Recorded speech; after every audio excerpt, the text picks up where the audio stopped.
Hello and welcome into the GSMC Sports Podcast brought to you by the GSMC Sports Network. I'm your host, TJ Mabarty. Happy Friday. Today is May 3rd and we have some NBA playoff action to dive into. We got a couple series clinching games last night where we saw both the New York Knicks and Indiana Pacers advance on to the next round. So we're going to be diving into the situation surrounding both of those games, both of those teams, as well as talking a little bit about the offseason for the 76ers and the Bucks, two competitive teams that have championship expectations, but were bounced earlier in the playoffs than they would have preferred. So we're going to be sort of diving into their situations. And then finally, we're going to be ending off the show by talking about the previews of the second round matchups that we have set in place already.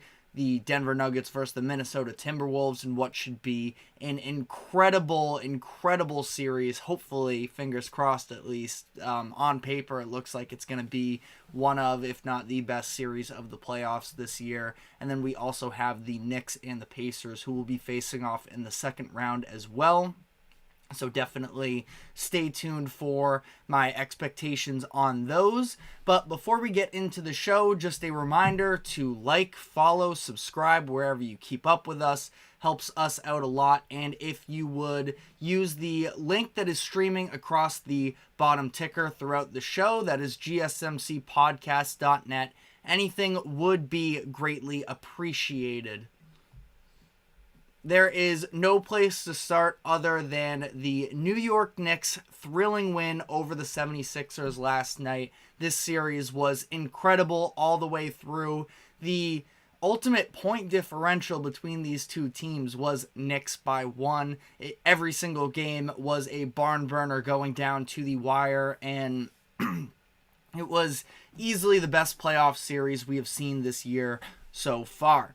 Felt like this was really the series that was, and I know maybe I'm a little bit late to the party on this, but I don't think up until this series we really saw the birth of Jalen Brunson as a legitimate New York Knicks legend. Now, he has easily won over the heart of New York for some time now, put together a couple great regular seasons. He was great in the first round last year, and even in the second round when they lost to Miami, I wouldn't say that was necessarily on him. Julius Randle was, of course, dealing with the injury, and he was kind of harming the team out there, but the Knicks were a little bit prior to even necessarily having that level of contention anyways. And now after the season that he pulled off, going to be either first or second all NBA. And this series averaging 35.5 points and 9 assists. It feels like he is going to be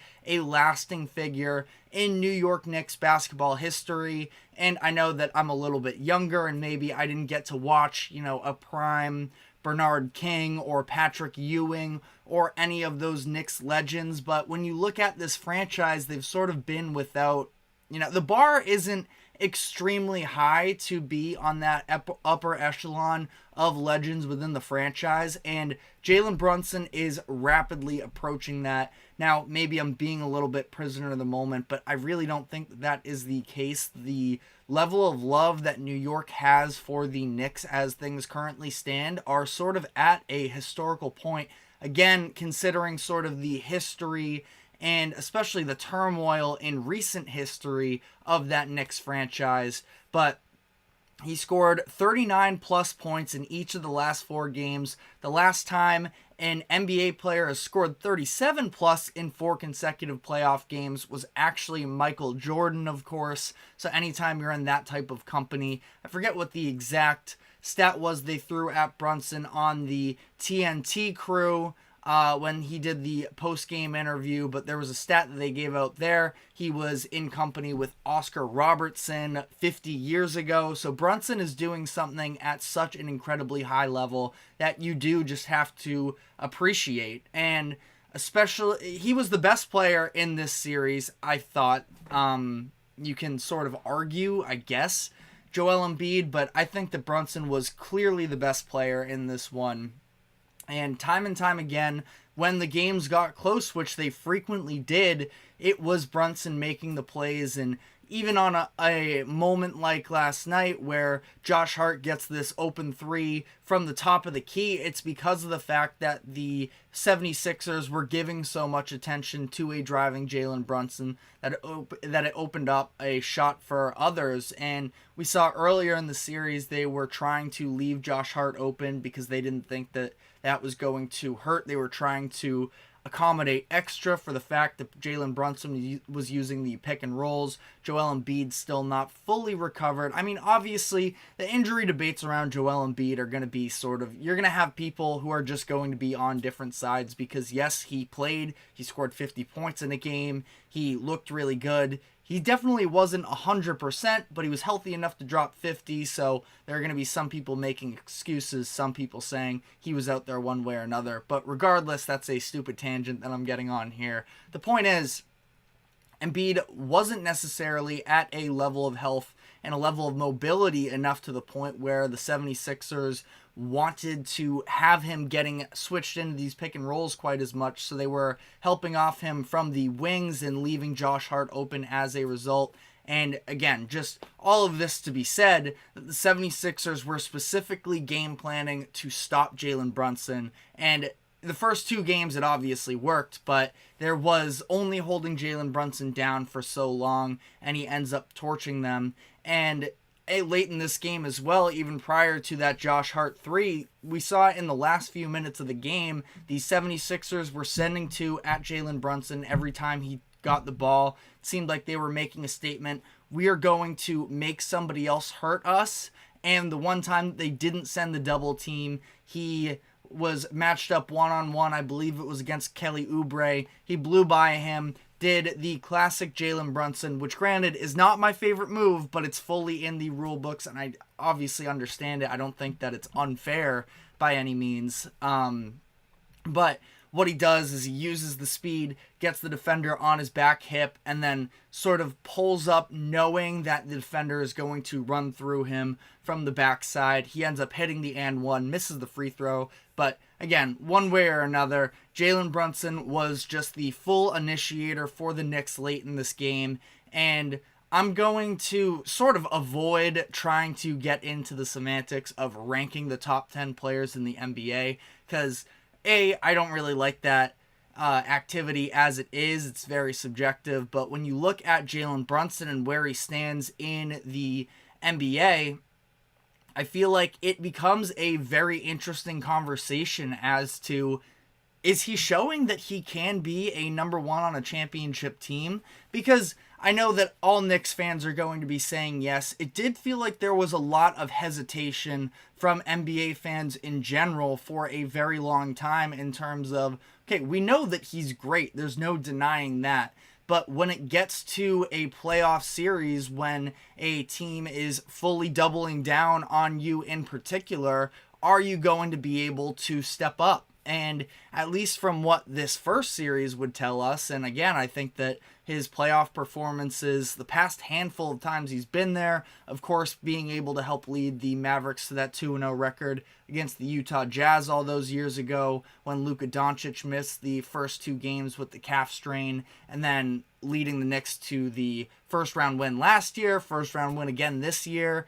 I feel like he has shown that he is a playoff performer, and when the Knicks first signed him, we knew, again, because we saw a little bit of the flashes when he was in Dallas, that this was a possibility that he could be a star, but superstar seemed like it was a little bit out of reach, and that is what he has reached at this point, and it is really encouraging to see.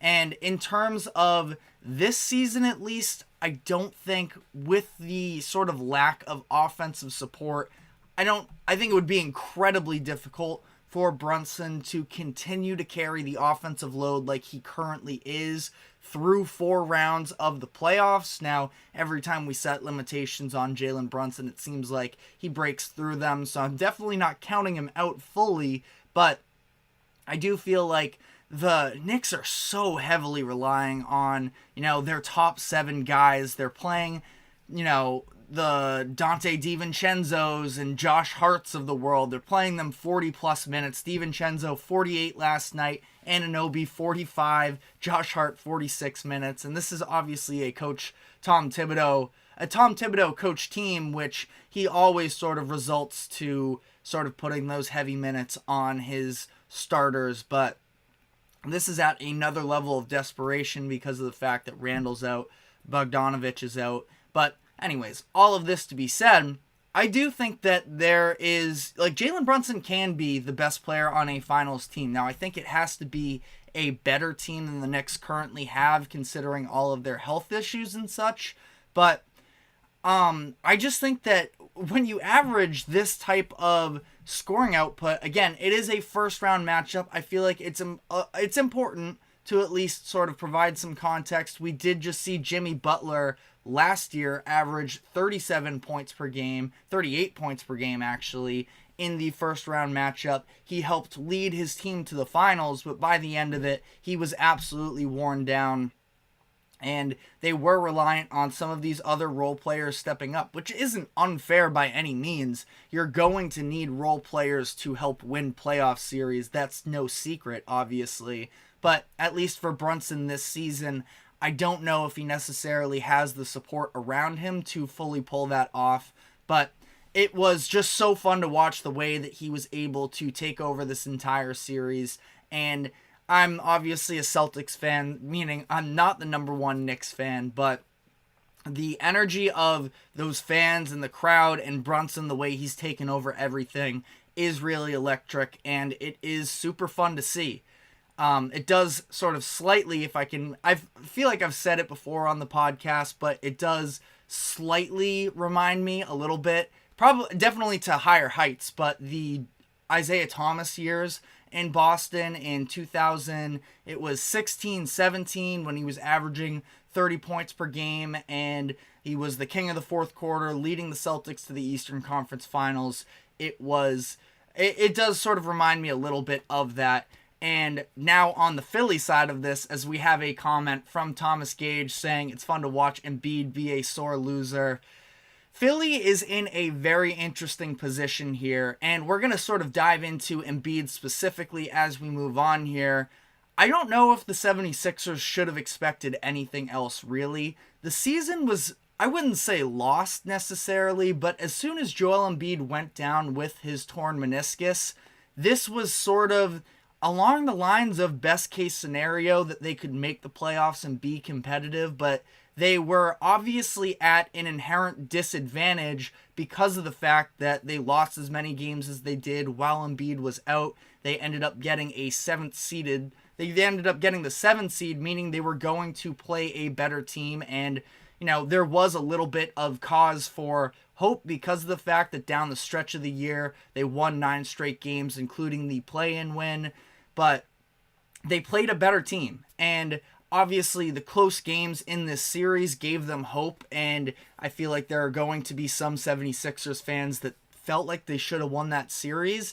I honestly feel like that was the Knicks series to lose, and I thought that they had the best player in the series. I thought that Brunson outperformed Joel Embiid, and I will say this, I do think that there is some level of hope for Philadelphia because of the development of Tyrese Maxey. He looks like he's going to be the best teammate that Embiid has ever had in Philadelphia. Now, not going to forget about how good Ben Simmons, I know obviously everything that's happened since then has torn down his legacy, but prime Ben Simmons, if you were there, he was a monster on the defensive end in transition. It just all sort of fell apart for him. Really, though, that's his competition, and it's James Harden for whatever version that he was last year. And Maxey, I still don't think that he is necessarily ready to be that full number one option. We saw during the course of the year the fact that they were just 10-14 in Maxey games without Embiid post meniscus. Now, he showed flashes of being able to be you want to call him a Robin necessarily to Embiid's Batman. Game 2 and Game 5 were both incredible from him. Game 1 was pretty good as well. But it just doesn't seem like he necessarily is fully developed to the point where he can be the go-to guy game in, game out. And I love Maxey a lot. First-time All-Star, most improved player this past year, even though, again, I've already given my thoughts on that most improved player award. Feel like it was kind of a sham because Maxey was already the guy last year. But again, don't need to sort of dive into all of that once again. But Maxey provides real hope, I feel like, for Philly fans. I know that there's a little bit of a growing divide in terms of whether or not they want Embiid full-term, long-term that is, and whether or not you can build a championship team around him. Maxey, at least, is a teammate where, headed into this season, there were a lot of rumors about the possibility of Embiid potentially wanting out.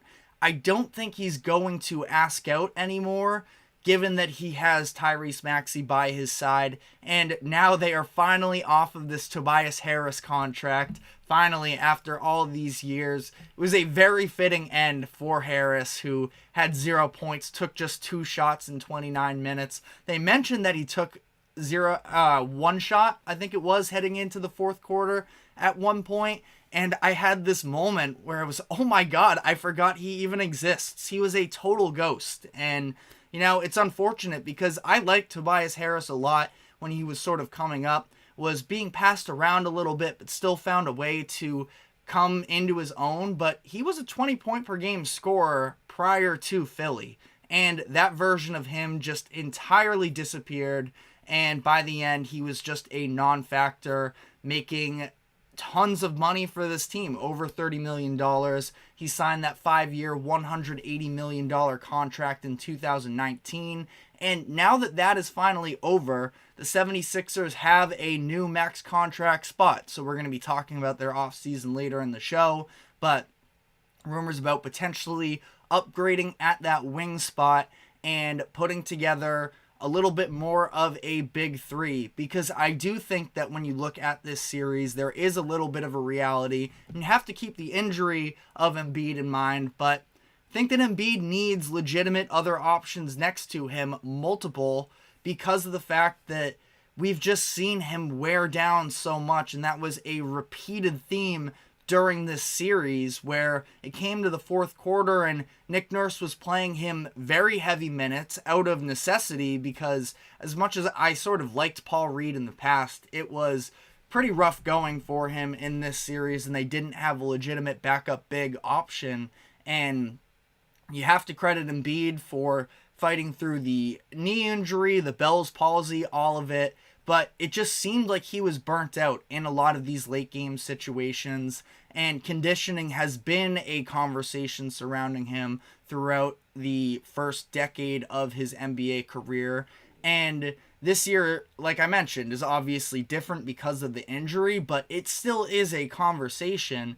And it was frustrating because last night at times, you know, he was having so much success taking Isaiah Hartenstein one-on-one in the post, and in the first half the Knicks were doubling a lot. In the second half they weren't as much, part of because that Buddy Hield, just coming from the grave, hadn't played in each of the last 2 games. He exploded in this one, ended up scoring 20 points on 6 of 9 from 3. So the Knicks were giving Embiid these opportunities, and he just wasn't even really looking to attack in that fourth quarter. And it was disappointing to say the least. And I sort of alluded to this after game 5. Tyrese Maxey did sort of save Embiid a lot of offseason scrutiny because of that fourth quarter game 5 performance. Because if it weren't for Maxey going superhero mode and ending up pushing it to overtime, giving Embiid, and Embiid was solid in overtime, but through the first 4 quarters, I thought Embiid was bad, like legitimately bad. Scored 19 points, some of those coming in overtime as well, but 9 turnovers. They actually did a stat correction. At one point, it was at 10, so they sort of took away from that a little bit. Not saying that was right or wrong, you know, but he was extremely sloppy in that game, and if that was his performance in their elimination game, I feel like he would have been set up for a lot more scrutiny this offseason. Now he sort of gets a pass because he plays well in the overtime, which you have to give him credit for. You have to give him credit for the 39-point performance in Game 6, which they eventually lose.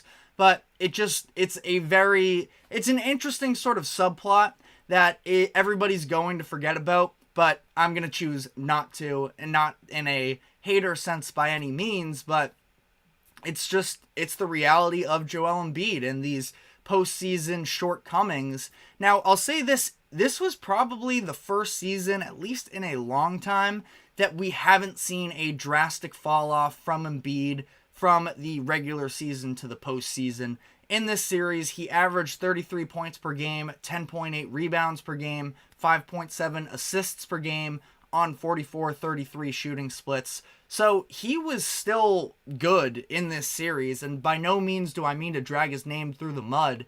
It's just, it's a very interesting conversation when you talk about Philly, and again, we're going to get more into their offseason later in the show, so I will save some more on that. It's never easy to stomach a playoff loss. I do feel like there are things that Philly fans can sort of come away with this, with some positives. Again, this was a pretty much lost season. Things were so grim when Embiid went down with that meniscus that ultimately this sort of ends up being a fine exit for them, although I'm sure Philly fans, again, don't want to hear that. They were hoping for more. But we're going to be touching more on the 76ers offseason in a couple segments. Stick with us to the end of the show, and we're going to be giving some previews on the Knicks' second-round matchup against the Indiana Pacers, who closed out the Milwaukee Bucks last night as well. So we are going to be now taking our first break, and when we come back on the other side, we are going to be diving into that Pacers-Bucks Game 6 matchup. So stick with us, and we will be right back. I feel like I'm losing my mind.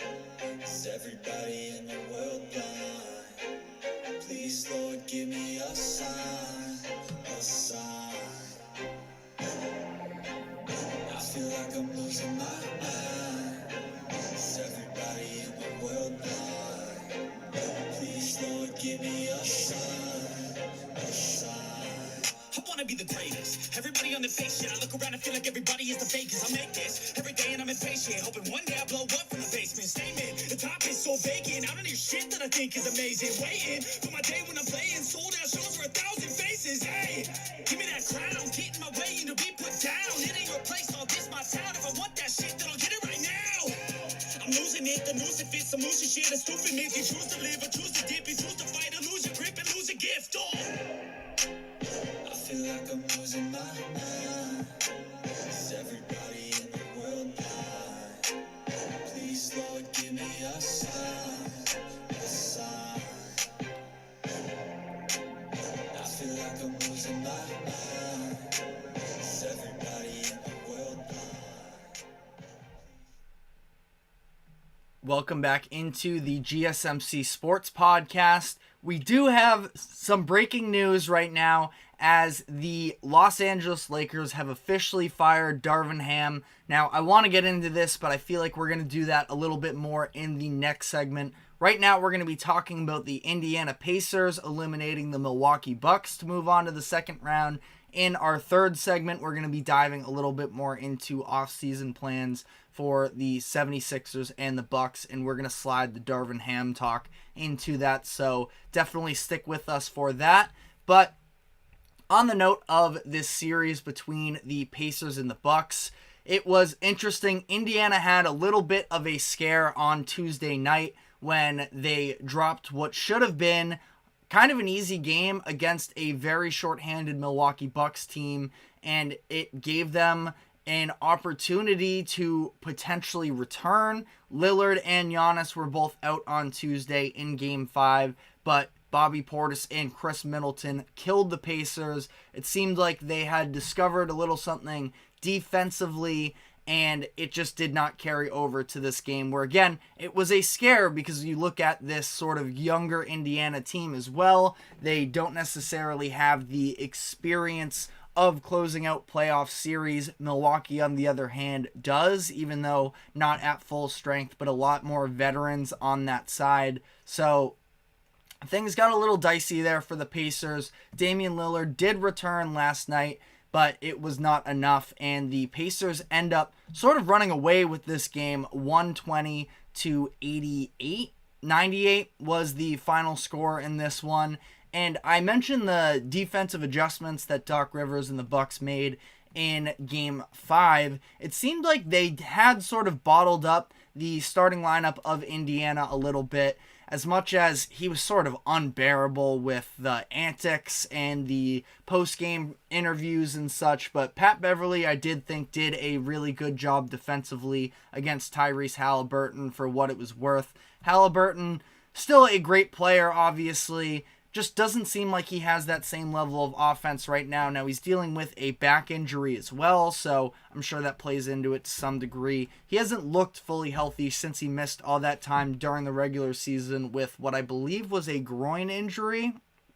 And, I feel like at his core, Halliburton is a little bit more of a conventional point guard, but he just got red hot shooting-wise and scoring-wise during the course of the early regular season, especially during that play-in tournament where he was sort of making his case for one of the best point guards in the league, and he still is in that conversation, but definitely not wearing the crown as things currently stand. I only say that because in this game, again, the volume of shots is still up, specifically beyond the three-point line, but just hasn't been the same level of scorer. Now, again, one of the Pat Bev quotes that it just drives me a little bit crazy was that he said, oh, well, if I had the ball for 40 minutes as well, I'd probably also end up with 10 assists. Pat Bev did actually play 40 minutes last night, more than any other player in the game. He had 5 assists, 6 points, 3 of 11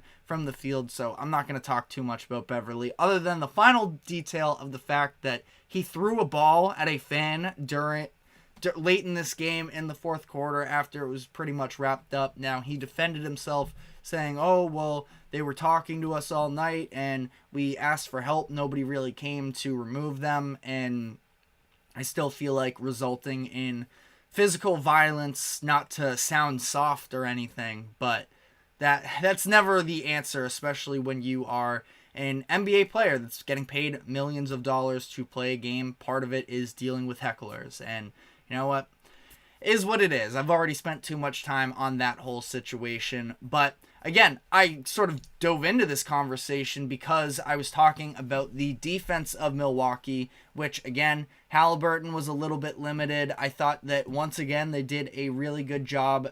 Bobby Portis, in particular, guarding Pascal Siakam, who killed them early in this series. And I thought that, for a lot of this game, Siakam was bottled up until he started getting himself going in the third quarter. But the entire starting lineup for Indiana wasn't necessarily all that effective, didn't even get a good Miles Turner game, but the difference in this one was the bench scoring because of Obi Toppin and TJ McConnell. Now, Obi Toppin has sort of been one of the less talked about storylines of this series, and I myself am guilty of that as well. I feel like every time I watch these games, I make a note.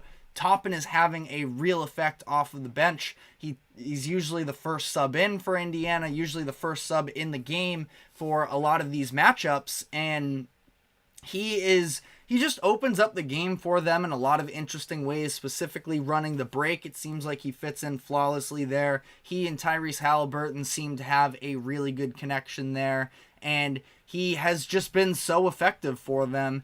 So he ends up scoring 21 points in this game. In the first quarter alone, I believe that he scored 9 in his first 7 minutes, or it was something along those lines. He put up a similar type of performance in Game 4 as well that I noticed. It was 9 points in the first quarter. TJ McConnell added 6, and McConnell was the one who really, I thought, Toppin obviously great, but McConnell with the initiating too, the level of defense he was playing, he was absolutely tremendous. And when you're getting 41 points between two players off of your bench, typically in very good positioning there, but I just thought that McConnell especially, and I did really like the way that Rick Carlisle decided to use McConnell in that sort of feisty pest way that they do.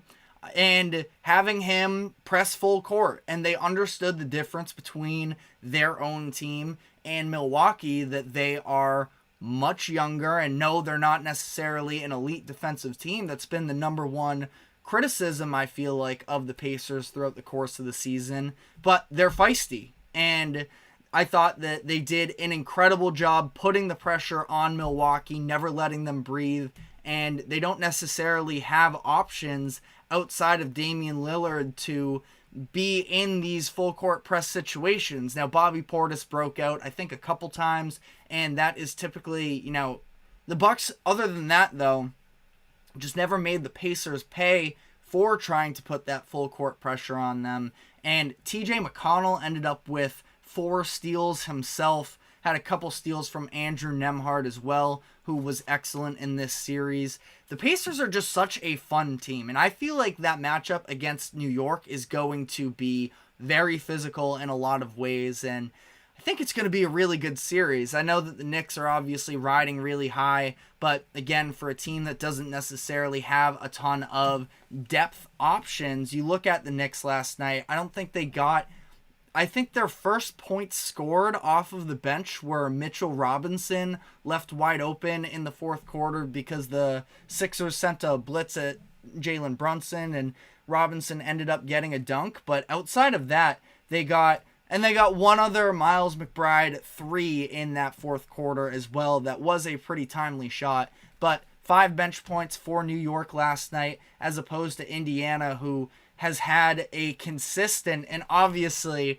it's going to be really interesting seeing that Obi Toppin storyline coming into New York, because if you've noticed a couple times during, and I don't know if this was a regular season phenomenon as well, it could have been. I watched the Pacers, but I'm not necessarily tuned into the audio quite as much of every single game during the regular season, but the Obi Toppin chants in Indiana have been flying this series, so him returning back to New York, obviously a little bit of a disappointing, I wouldn't call it a flameout necessarily, it was always a clunky fit with Julius Randle as well in New York, and he's found a great home for himself in Indiana, so I feel like that series is going to be a really fun one for sure. I was shocked to hear this stat. I heard it first when I was listening to the Ryan Russillo podcast, shout out to him, but I was listening to his podcast yesterday, and he said that Rick Carlisle hadn't won a playoff series since winning the 2011 finals, which blew my mind, so I had to go back and look, and yes, he had lost 6 series in a row since that 2011 finals against the LeBron Heatles, and that was just absolutely crazy to me. So I thought that, it's interesting. Obviously, there is that sort of conversation of, well, Giannis wasn't healthy, so would have been a different series with him. It definitely would have been a different series.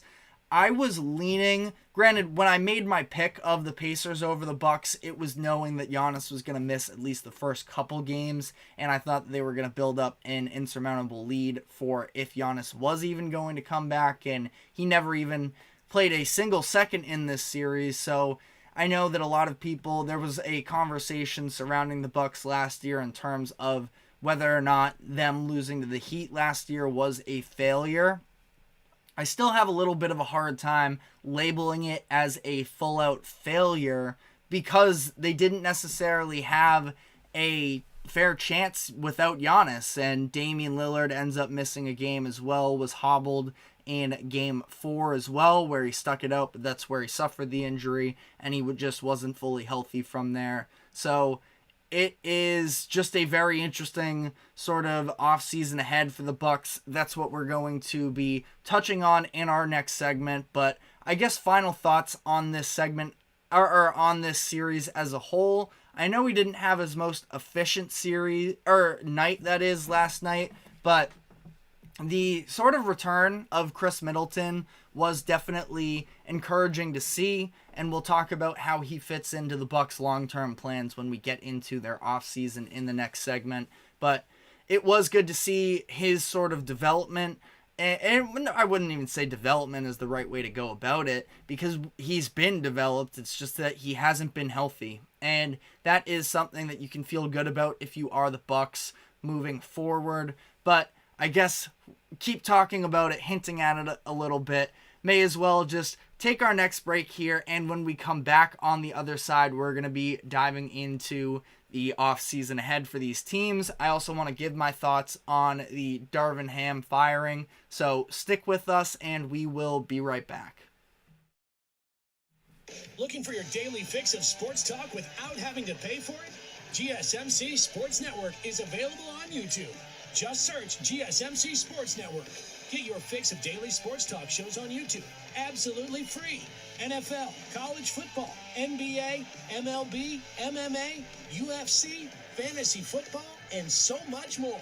GSMC Sports Network has shows running all day long, with new sports shows starting every 2 hours. Just like on your favorite cable sports channel, except GSMC Sports Network is absolutely free. Just search GSMC Sports Network on YouTube to catch one of your new favorite shows, like the GSMC College Football Podcast, Chip Shot Football Podcast, Hoops and Heels Women's Sports Podcast, GSMC Basketball Podcast, and so many more.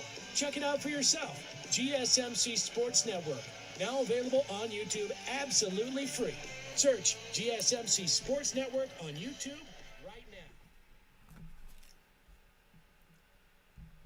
Welcome back into the GSMC Sports Podcast. So we are going to be diving into some off seasons ahead for the 76ers and Milwaukee Bucks. But I do want to react to the breaking news that Darvin Ham has officially been fired by the Los Angeles Lakers. Got the notification from ESPN's Adrian Wojnarowski. Ham is fired after 2 seasons, made the playoffs both years, made, of course, the Eastern Conference Finals in his first year, but that was obviously in large part due to the fact that they had a duo of LeBron James and Anthony Davis. The talent, the top-end talent at least, was good enough for the Lakers that they were able to, I wouldn't even say necessarily overcome Darvin Ham. I just don't think that he also either really added anything. Seemed like he really struggled with the rotations this season. In the playoffs when it came to calling timeouts, that was obviously a big conversation as well. But Ham is fired despite going 90-74 over the past 2 seasons, at least during the regular season, I believe those stats are exactly from. Again, doing this a little bit on the fly. But for Ham, I'm sure he'll get another job somewhere in the NBA, but the Lakers did need to make a change at head coach, and as things currently stand, there are a couple names that are being thrown out there in terms of whom that may be. Shams Charania tweeted out that there are 4 names that the Lakers are currently focused on. It is Mike Budenholzer, Kenny Atkinson, JJ Redick. JJ Redick is a very interesting one there, obviously co-hosting this podcast with LeBron James in the recent months, so that would be quite some dynamic there. And then Ty Lue, if he were to become available, I don't think that that's going to be the case. He's coaching with the Clippers right now. I feel like it would be a mistake for LA, the Clippers that is, if they were to fire Ty Lue after this season, given some of the other situations surrounding that team. But the Lakers definitely needed to make a change in my eyes, and especially if you're going to try and convince LeBron James to return to the organization. This seemed like the natural move for them. Now, it's not the only move that they're going to have to make. Obviously, they're going to need to upgrade some position players around there. I think that point guard spot in particular is one to look at. I think that finding somebody to replace Rui Hachimura is another move as well. They have some more draft capital that they can sort of use to their advantage in this situation, but obviously a lot of it depends on whether or not LeBron James stays in LA, and we just talked about that the other day. You can check out the video on YouTube if you want more on that, but had to get some thoughts out on the breaking news there. But I also want to talk about the off seasons ahead for the 76ers and Milwaukee Bucks, where both of these teams are we know that they have the top end talent. Embiid and Giannis are two of the best players in the NBA, but there are a lot of moving parts sort of surrounding them. So I want to start with the 76ers, who we talked about in the first segment. The big thing for them is the fact that they now have this open contract slot where Tobias Harris has been taking up a very large chunk of the salary cap for the past handful of years, and now he's going to be gone. ESPN just reported that Harris is probably going to look to find a different home when he hits free agency this summer himself, so I feel like there's probably mutual interest. Harris got a lot of slack from 76ers fans, and can't say I blame them necessarily, but I can understand why he would want to sort of part ways, and I'm curious what type of a contract he's going to fetch, but that is not a worry for the 76ers, who have some options on their hands, and some of the biggest ones include Paul George is the name that has been linked to them the most. I feel like he fits in that 3 slot very well for them. He can be a ball handler, he can be a scorer. Now, obviously, the consistency for him in the playoffs hasn't necessarily been tremendous, but I do feel like it would be putting him with some other real talent, and I don't know, a little bit more youthful. Obviously, Joel Embiid is now 30 years old, so I wouldn't say that he's youthful necessarily, but, at least slightly more available than his co-star in LA in Kawhi Leonard. James Harden is obviously still a big unknown himself. Question is for Paul George, is he going to want to... It was made such a big deal when he is from California, he was returning back home, he was pairing up with the Clippers, he was going to be this new face of the team that's really been looking for their all-time star, and it obviously just hasn't worked out up to this point. How much does he care about winning a ring, winning a championship? Is it enough to move out of LA? I feel like the fit in Philadelphia would be a really good one. And I think that it would be a really good fit for him. I feel like he would have a much better opportunity to win just getting out of the Western Conference, where it is just a stacked conference, of course. And there are some other factors. The fact that they chose to give Kawhi Leonard the max extension. I don't know if it was actually max, but they gave him the contract extension during this offseason after playing good basketball for a couple months. They did not agree on a deal with Paul George at that time. Wonder if he takes any sort of personal sort of feelings towards that, not to sort of start any type of rumors. I'm just sort of spitting out ideas here about how that could be perceived. And for George, I feel like I don't know. I think his legacy could benefit a lot from having a more legitimate playoff run. Now, his legacy, again, legacy conversations are honestly so stupid more times than not, but it is fun to talk about at the same time, which is why it happens so often. And I think that he has options on his plate here. He could return to the Clippers. He could go to the 76ers. The Magic are also a team that is reported to be interested in him and helping them sort of develop this young core. Now, it's sort of taking into consideration the conversation about what is their ceiling going to be. Is he going to line up with that type of progression as well? If you're going to Philadelphia, you just dealt with Kawhi Leonard for all of these years and his lack of availability when it comes to the postseason. Are you going to hitch your wagon to Joel Embiid, who has been more available than Kawhi Leonard, but hasn't been super available? The bar is obviously, unfortunately, very low for Kawhi Leonard in terms of availability. So that is... obviously, upgrading that spot where Tobias Harris is one of the biggest needs for them. And I do think that they need a better backup big, because the on-off stats with Embiid are so drastic and they need an upgrade there. Paul Reed, it's interesting because they had a chance to sort of let him walk this past offseason.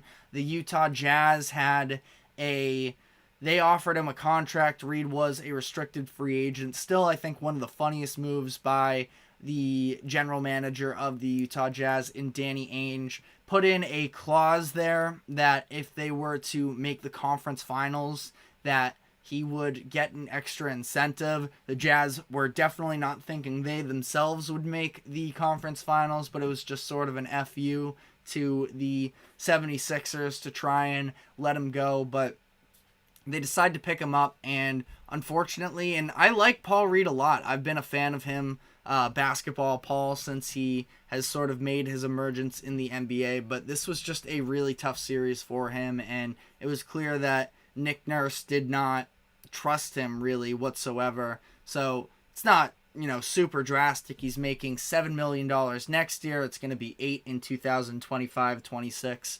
So they can definitely still add another big to the rotation. Not exactly sure what that is going to be, but I would say those are the two biggest needs for the 76ers. I do like Nick Nurse, as much as he was just crying so much about the referees this series. He's a little bit, I don't know, I don't want to say obnoxious because that's definitely not the right word for him, but he's a personality for sure. But I think he's a great coach, and you know what? That's also sort of the theme of a lot of the people in Philadelphia, of crying about different things that are just not the fact that they were outplayed and that the other team was better. But again, not trying to go down that road right now. I want to talk about the Milwaukee Bucks, though, and sort of what their future looks like, because they are in a very interesting situation as well. Now, a lot of people are sort of saying to blow it all up here,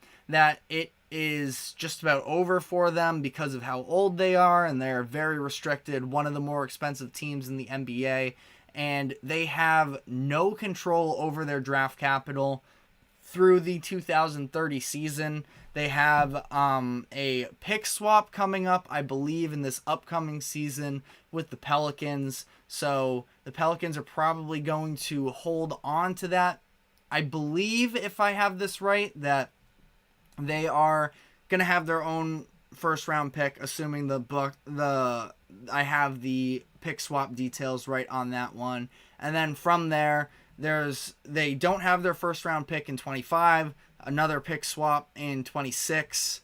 They an unprotected they gave away to the Pelicans again in 27, and then they have some with the deal to get Damian Lillard. They gave up control to their own first round pick from 2028 to 2030 to Portland. So the thing is the Bucks could really use sort of the development of some of these younger players, and I've been saying I really like Andre Jackson Jr., and he was getting a little more run at times, but Doc Rivers has never necessarily been someone to trust the younger players on his roster. You could see a definitive change in more Jay Crowder minutes, less Beauchamp and Andre Jackson minutes when they made the switch in whenever it was, December, January, midwinter, when they fired Adrian Griffin and brought him in. There was a pretty abrupt change there, but they're going to have to rely on sort of the development of players that they weren't really expected, because other than that, they're looking in sort of the veteran minimum market because of how much money they have wrapped up into Brook Lopez and Giannis and Chris Middleton and Damian Lillard. And it's going to be interesting to see. Now, we had a Warriors fan in our chat. This was about a month or so ago. He was talking about the possibility of trying to make some type of a move of swapping Brook Lopez to the Warriors in exchange for some of the complementary pieces, maybe some of the wings, maybe a young guard, to try and revamp some youth in the Milwaukee Bucks, and for the Warriors, get a more legitimate big, because that's something that they definitely need in my eyes as well. Could be interesting, like if they could find some way to turn Brook Lopez, and this would also probably require Giannis playing the 5, which I know isn't necessarily his comfortable thing to do, but the Bucks they're kind of handicapped right now, so I'm just sort of tossing out ideas here as to how they could restructure their roster to be championship competitive, if they were to have Giannis run the 5 and then in exchange for Brook Lopez, and again, I'm just throwing out, I don't have deals here, I don't have any sort of mock anything, but it would probably be Andrew Wiggins and a young player would be along those lines. I mean, Brandon Pajemski would probably be the number one ideal option for the Bucks. They need a point of attack defender. I know that Pat Bev was fine during their playoff run, but I do think that they need sort of better options, or at least more options than what things currently have, because they had such a hard time stopping guards all season. And adding Wiggins is tough. I mean, he would more so be in the deal to at least match the contract of Brook Lopez. And then I don't know. I'm just sort of toying it out here. Like, Moses Moody would be fine, but I don't know how much Doc Rivers.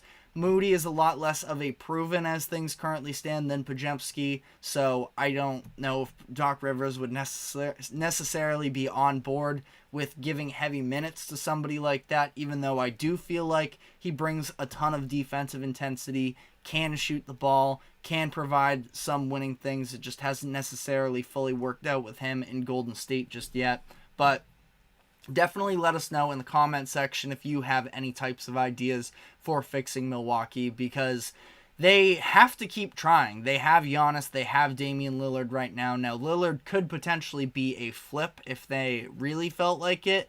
I feel like I would give it another season of trying to develop that two-man game of Giannis and Lillard. I know that they had a full year in comparison to this example I'm about to make with Luka Doncic and Kyrie Irving, where it was very sloppy down the stretch of last season for a lot of it, but now we saw how much they've been able to grow together and build off of one another, and it's been a great fit. I think that Lillard and Giannis still can be one of the best two-man games in the NBA, but we just didn't see it this season. So I would run it back if I'm the Bucks, but again, it is very limited in what other types of moves they can make. Let us know what you feel about both of these teams and their off seasons ahead. But we are going to be taking our final break now, and when we come back on the other side, we're going to be previewing the second round series that we have in place already. So stick with us, and we will be right back.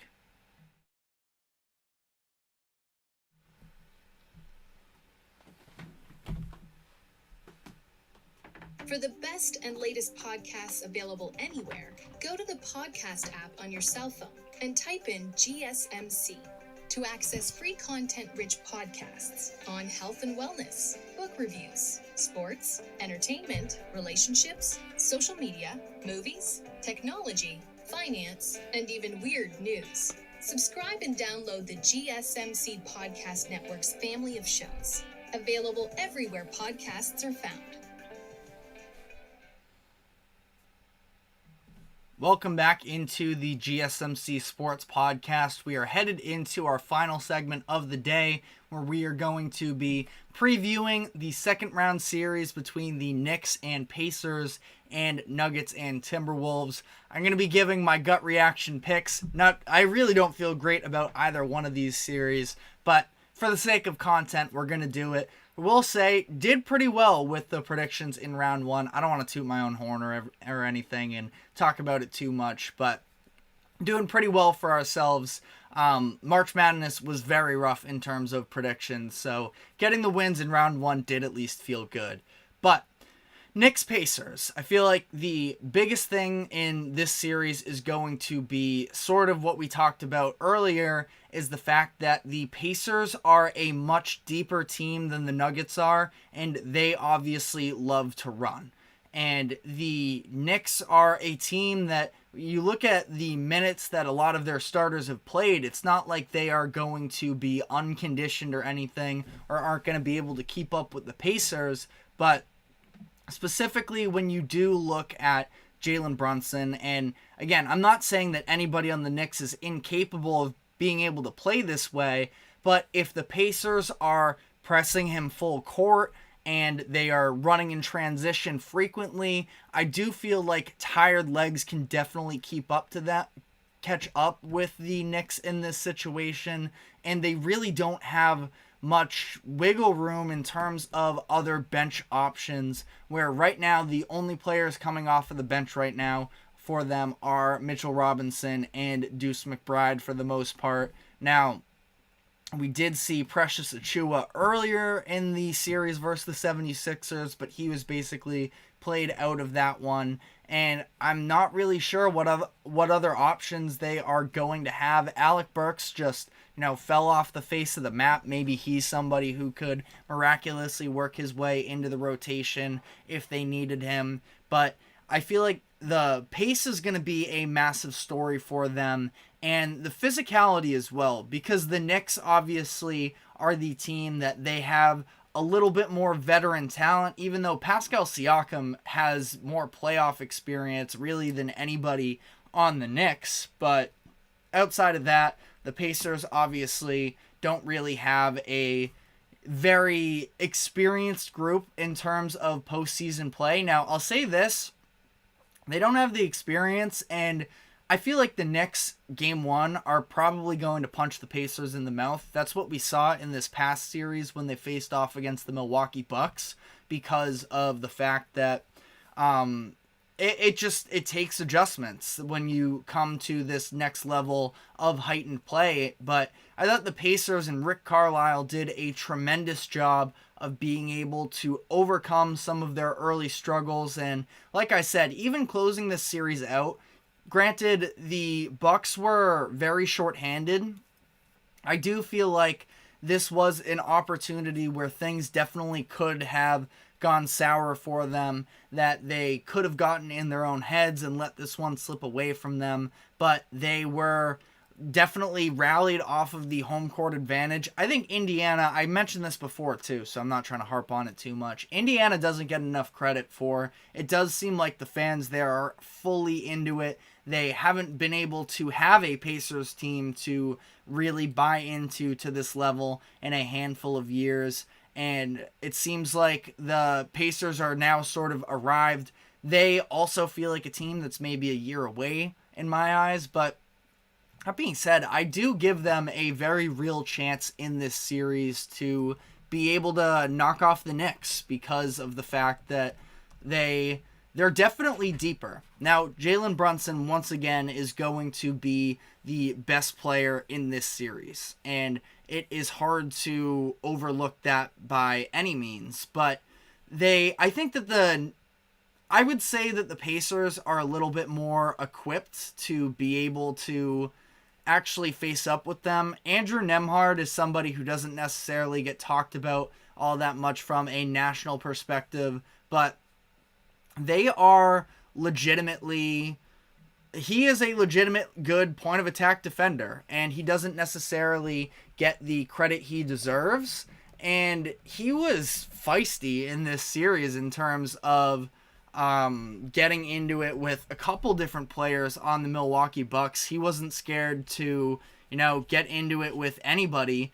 And I feel like he can come out and end up showing some fight in this one. But ultimately, the Pacers the Knicks are significant favorites in this one, minus 235.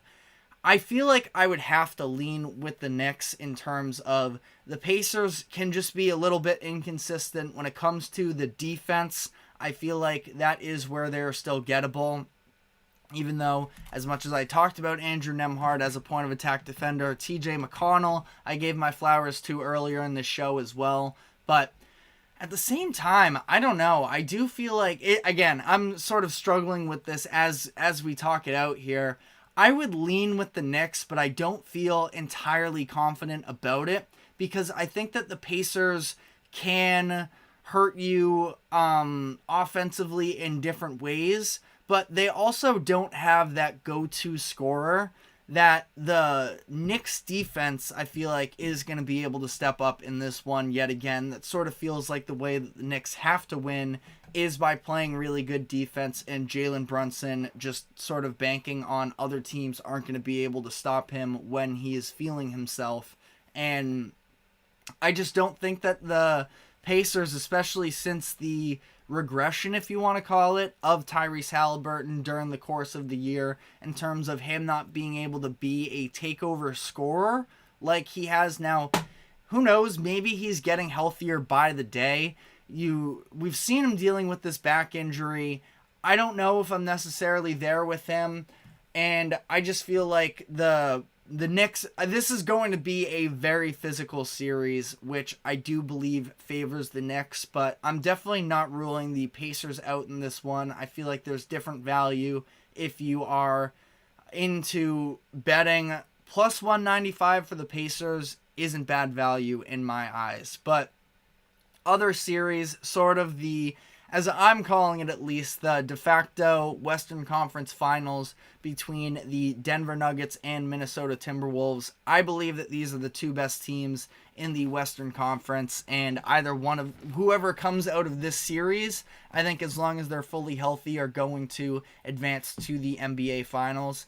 The key for this series is going to be the matchup of the big men. If there is going to be any team that is capable of sort of shutting down Jokic to whatever level you even can shut down Jokic, it is the Timberwolves in this instance. Now, Rudy Gobert, obviously he himself can at least slow down Jokic in terms of those instances with the one-on-one scoring. They have Karl Anthony Towns, of course, and they have Naz Reid off of the bench, so they have a variety of different options that they can throw out at Jokic, but it's really going to be on the perimeter defenders, and especially just making sure that they are actually connected, which we saw against Phoenix. They are tremendous in terms of one-on-one defense, but the Nuggets bring this extra angle of being able to move the ball around a lot and make the passes that you aren't expecting. Now, part of the benefit of having these multiple big options for Minnesota is it does sort of, at least in theory, eliminate, as long as Aaron Gordon isn't knocking down threes, and he has not had a good three-point shooting season really as a whole. I believe his numbers are sub 30, 29% from three this season. So unless he sort of finds it in himself somehow, it feels like the Timberwolves can eliminate that sort of baseline backdoor cutting that is very prominent when it comes to Aaron Gordon himself, but the bench unit as well. It seems like Christian Brown always sort of lives off of those backdoor cuts as well. Peyton Watson can be involved in it as well, but I think that the Timberwolves have a defense that in theory should be able to give the Denver Nuggets problems, and that does sort of concern me if I am a Nuggets fan.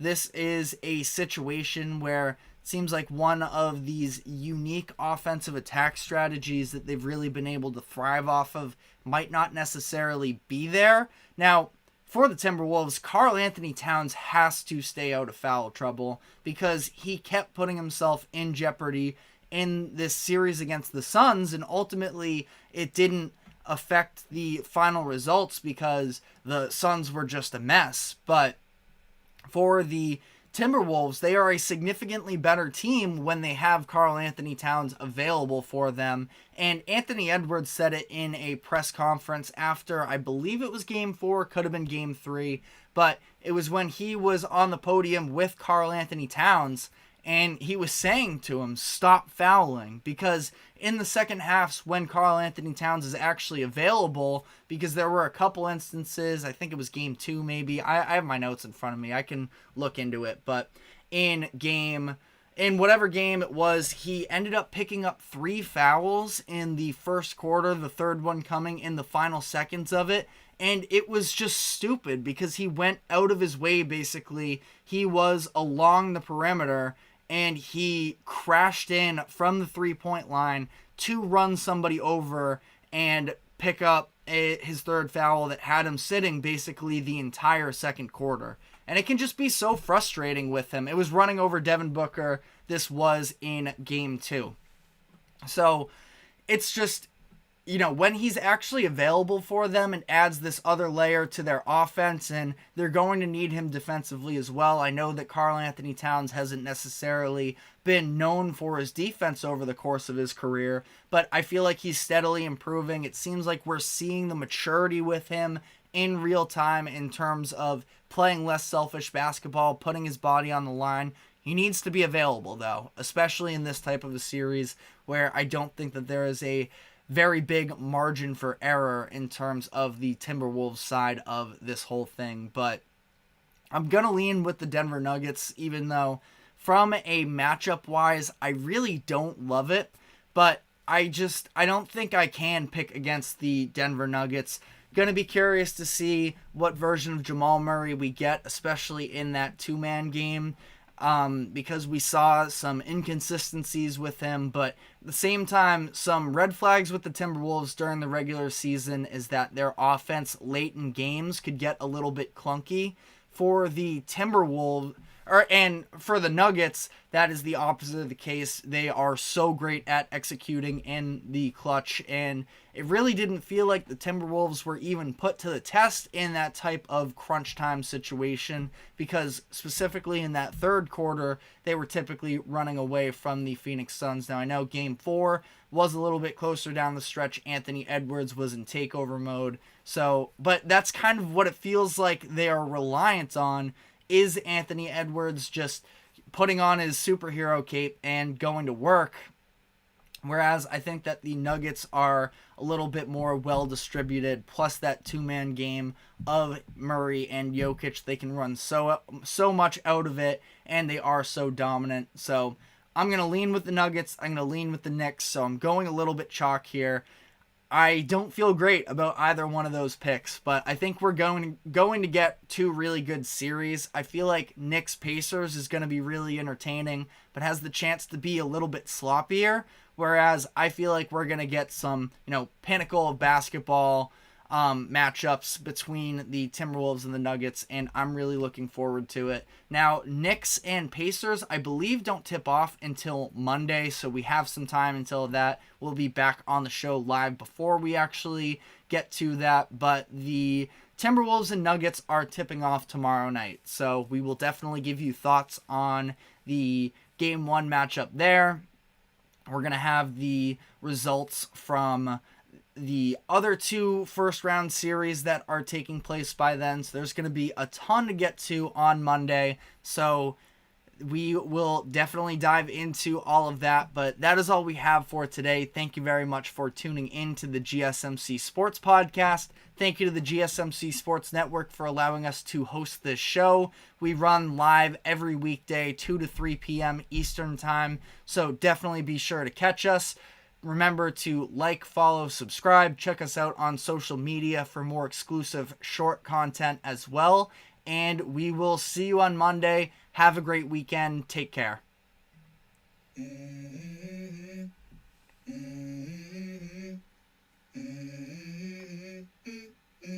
Let's go.